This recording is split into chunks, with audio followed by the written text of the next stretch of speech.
নমস্কার সবাইকে। শুভ বিজয়ার প্রণাম ভালোবাসা জানিয়ে আজকে আমি আপনাদের সামনে উপস্থিত হয়েছি। একটা ছোট্ট ভিডিও আপনাদের সামনে তুলে ধরব। আপনারা সকলেই সাথে থাকবেন এবং ভিডিওটা স্কিপ করবেন না, তাহলে অনেক কিছু গুরুত্বপূর্ণ বিষয় এড়িয়ে যাবেন। তো আজকে আমি যে ভিডিওটা আপনাদের সামনে তুলে ধরছি সেটা বোগেনভেলিয়া বা বাগান বিলাস, বাংলায় যেটা আমরা কাগজ ফুল বলি আর কি। তো এটা আমার একটা মাল্টি গ্রাফটিং গাছ, খুব অল্প দিনেরই গাছ আর কি। এটা দুটো ভ্যারাইটি আছে। এটা একটা আছে মহারানী, যেটা খুবই এই মুহূর্তে সবারই পছন্দের, এবং আরেকটা খুবই ভালো ভ্যারাইটি, সেটা হচ্ছে বাটার কাপ।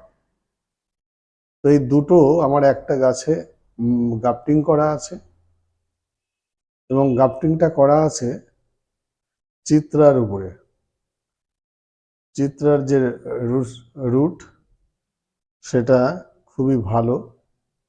তো সেটাকে আজকে প্রতিস্থাপন করব। আমি একটা জিনিস আপনাদের বলি, যে আমি কি কি উপাদানের সাথে এইগুলোকে আজকে মিক্সচার হিসাবে পাইল করব এবং মিশিয়ে সেটাকে প্রতিস্থাপন করব। তো প্রথমে যেটা আপনারা দেখছেন সেটা হচ্ছে যে আমাদের পুরনো দিনে, আজ থেকে বহু বছর আগে যে ঘর, তো সিমেন্ট বালির ব্যাপার ছিল না, সেই সময় আমাদের লাল ঘ্যাস বা কালো ঘ্যাস এই দিয়ে ঘর গাঁথনি করা হতো। সেই সেই ঘর এখন যেখানে যেখানে আছে অনেকেই ভেঙে ফেলছে আর কি। তো আমার একটা বাড়ি ছিল, সেখানে আমি ভেঙে এই লাল ঘ্যাস পেয়েছিলাম। সেই ঘ্যাস খুবই মানে ভালো একটা উপাদান, কারণ হচ্ছে এটা মধ্যে আর যেসব জিনিস আমার মেশানো রয়েছে সেগুলো আপনাদের বলি। মাটি আছে 30%, বাগানের যে মাটি, আর লাল বালি আছে, আর ধানের যে তুষ, এইগুলো আমার এর মধ্যে আছে। তার সঙ্গে ওই ঘরের যে লাল ঘ্যাস, ঘর ভাঙা সেই লাল ঘ্যাস। দেখবেন অনেক সময় ঘরের উপরে, পুরনো ঘরের উপরে অনেক গাছ জন্মায়, তার নিচে তো কোনো খাবার দাবার দেওয়া হয় না, ওই খাবারের থেকেই যা পায় ওখানে সেটা একটা ভরপুর খাবার। লাল ঘ্যাসের মধ্যে চুন দেওয়া থাকে, যে চুনটা আমাদের পিএইচ ব্যালেন্সকে মেনটেন করে, এবং ওই থেকেই একটা গাছ খুব সুন্দরভাবে, অনেকের ঘরের ছাদে বা পুরনো জায়গায় দেখবেন ভাঙা বাড়িতে গাছ, বড় বড় গাছ হয়ে যায়। তো যাই হোক, আমি সেই লাল ঘ্যাসটা মিশিয়েছি, এবং সব কিছু মেশানোর পরে দেখতে পাচ্ছেন এইগুলো একটু ভালো করে মিশিয়ে নিলে ভালো হয়। এবং এর মধ্যে আমি আর যেটা মেশাচ্ছি এখন সেটা হচ্ছে ভার্মি কম্পোস্ট। ভার্মি কম্পোস্টটা এর মধ্যে দিলাম, দেওয়ার পরে, এবং সবই পরিমাণ মতো আমার কিন্তু নেওয়া আছে। আর কিছু কিছু জিনিস যেগুলো আমার পরিমাণ, একটা যেহেতু টবের জন্য আমি বানাচ্ছি খাবারটা বা এই মাটিটা, আর যেটা দেখছেন সেটা হচ্ছে পাতা পচা সার। এই পাতা পচা সার খানিকটা আমি নিয়ে নিচ্ছি, এটা আন্দাজ মতো। যদি আপনাদের কাছে পাতা পচা সার না থাকে, শুধু ভার্মি কম্পোস্ট দিয়ে বসিয়ে দিতে পারেন, কোনো সমস্যা নেই। আর যদি থাকে তাহলে মেশালে ভালো হয়। আর যেটা আমি মেশাবো সেটা হচ্ছে ফিশ মিল, মাছের গুঁড়ো পাউডার। এটা বাজারে আপনারা পেয়ে যাবেন, যদি দিতে পারেন ভালো। এটা একটা পরিমাণ মতো, বেশি না, খুব সামান্য, কারণ এটা প্রচুর নাইট্রোজেন আছে, তো বেশি নাইট্রোজেন হয়ে গেলে পরে আবার গাছের লম্বা হয়ে যাবে, বেশি ফুল পেতে দেরি হবে। তো নাইট্রোজেন দরকার যেমন, সেরকম পাশাপাশি বেশি হলে আবার মুশকিল। তো আর যেটা মেশাচ্ছি দেখুন, সেটা হচ্ছে সিউইডস।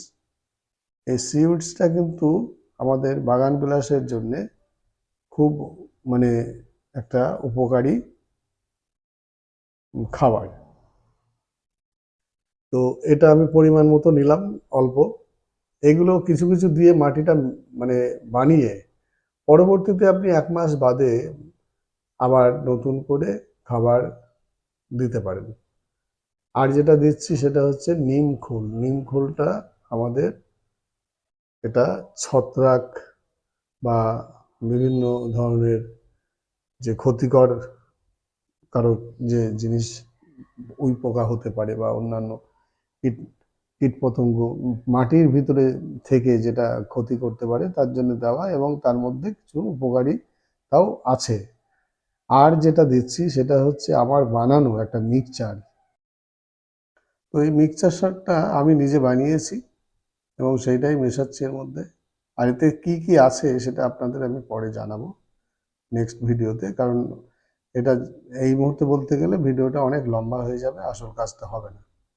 যাই হোক, এই যে টব, এটা আমার 8 ইঞ্চি টব।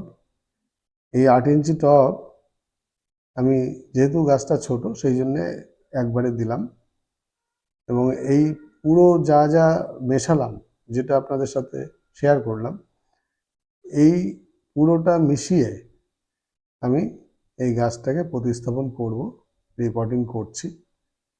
এবং এই গ্রাফটিং গাছটা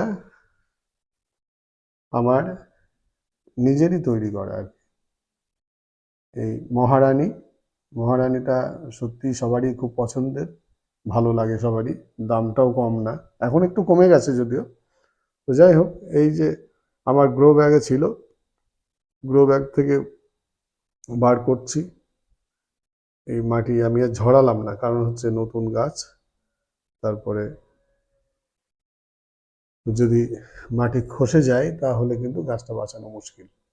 তো যাই হোক, এই এই যে মাটি যেটা তৈরি করেছি, যার উপরে আমি এটাকে বসালাম, আমি একটু দেখে নিলাম যে নিচ থেকে মাটিটা সরানো যায় কিনা কিছুটা, তাহলে ভালো হয় আর কি। তো যাই হোক, হবে না সেটা বুঝে গেলাম। তো এই মাটি দিয়ে পুরো টবটাকে সুন্দরভাবে চারিদিকে ঘুরিয়ে দিচ্ছি। এই যা যা উপকরণ দিয়ে আমি গাছটা বসালাম, এইটা কিন্তু আমি যদি 1 বছর বাদে আর যদি রিপোর্টিং নাও করি, তাহলেও কিন্তু এটা বছর 2 রাখা যায়, কোনো সমস্যা হবে না। শুধুমাত্র লিকুইড খাবার বা অন্যান্য খাবার যেটা টাইম টু টাইম, সেটা দিলেই হবে। আর এত বেশি খাবার লাগে না। এ বছরে যে যখন যখন ফুল হয় সেই সময়, আর ফুল কিন্তু সবসময় আনা যায় কম বেশি। যে গাছে মানে ফুল আপনি ফোটাবেন, সেই ফুল ফোটানোর কিন্তু কতগুলো টাইম আছে, এবং সারা বছরই কোনো কোনো ভ্যারাইটিতে কিন্তু ফুল হয়। সারা বছর গাছ থেকে ফুল যেতেই চায় না, সারা বছর হবে, কিন্তু কম বেশি হবে। আর যেটা সিজন, সেই সময় গাছ ভর্তি করে ফুল আসে, সেই সময় সেই ফুলটা আনানোর কিন্তু সেই ইয়েটা আমাদের উপরে নির্ভর করে। তো যাই হোক, আমি শুধু বোগেনভেলিয়া না, আপনারা দেখছেন যে আমি চন্দ্রমল্লিকা খুব প্রিয় আমার এই গাছ। আমি প্রতি বছরই করি, এবং সেটা সিন্ডার মিডিয়াতে করি আর কি।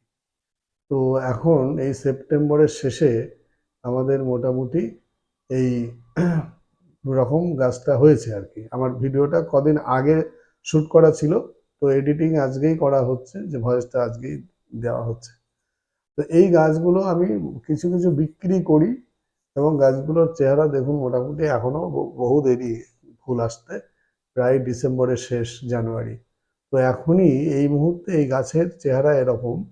আরও এই গাছ যত ঠান্ডা পড়বে, যত খাবার দেওয়া হবে, পিঞ্চিং করা হবে, এই গাছ কিন্তু চেহারা অন্যরকম হয়ে যাবে। এখন যেটা আছে 10 ইঞ্চিতে, এরপরে 12 ইঞ্চিতে দিলে গাছের চেহারাই হয়ে যাবে অন্যরকম।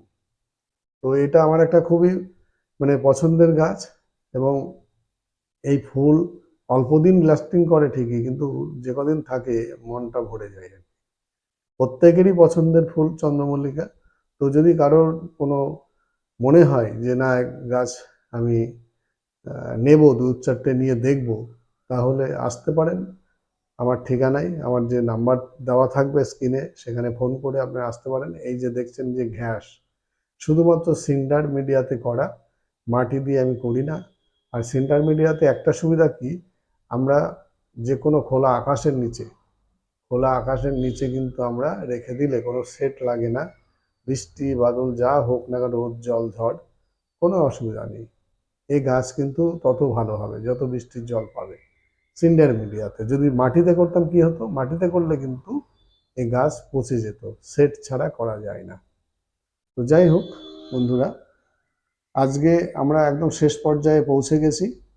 তো আপনাদের সঙ্গে যে শেয়ারটা করলাম আজকে বাগানবিলাস বা বোগেনভেলিয়ার যে রিপোর্টিং করলাম, যে মাল্টি গ্রাফটিং, তো এটা যদি আপনাদের ভালো লাগে, যদি মনে হয় যে না এটা একটা কোনো ইনফরমেশন আছে এই ভিডিওর মধ্যে, লাইক করবেন, শেয়ার করবেন এবং আমাদেরকে এগিয়ে যেতে সাপোর্ট করবেন।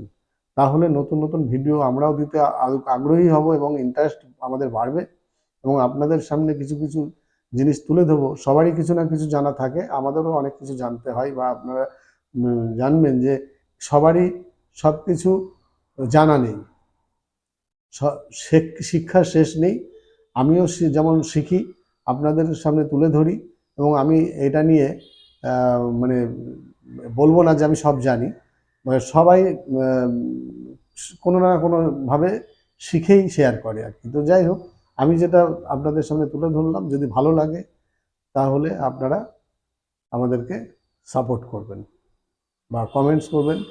আর স্ক্রিনে দেওয়া যে নাম্বার, প্রয়োজনে ফোন করবেন, আলাপ হবে। তো সঙ্গে থাকবেন, পর্যন্তই। আপনাদের পরবর্তীতে আবার কিছু জানানোর জন্য আমরা উপস্থিত হব। তো আজকে এখানেই, নমস্কার।